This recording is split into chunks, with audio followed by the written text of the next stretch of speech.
Hello there gorgeous gamers, and welcome back to Pure Play TV, and we've got a quick review for Gladiator's Arena, a top-down arena survival game inspired by the likes of Brotato and Vampire Survivors. But is it any good? Let's have a look. Since the release of Vampire Survivors, there have been a number of semi-auto survival games attempting to emulate its success. Sadly, Gladiator's Arena doesn't come anywhere near close. The game setup is very simple.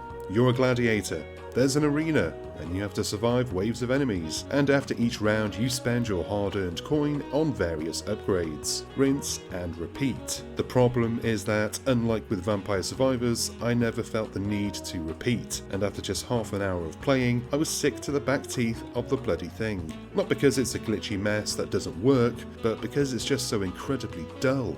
Each run starts with you choosing a weapon, most of which are locked until you've completed certain objectives, like killing 120 enemies without taking any damage and so on. Once the round starts, enemies come in from all four directions and it's your job to take them out.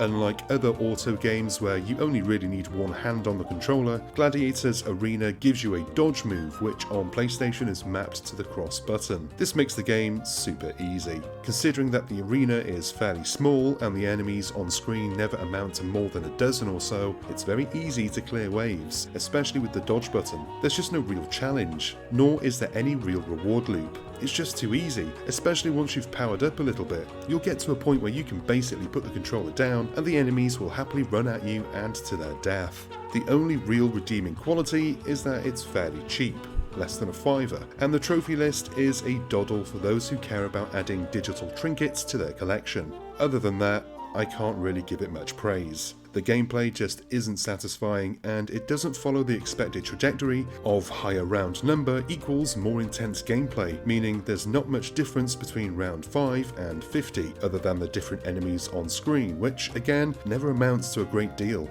For the majority of the time, you can just run around the arena in a circle, hitting the dodge button whenever the enemies get too close, and that's it. To answer the famous Gladiator Maximus, nah mate, I'm not entertained. Not in the slightest.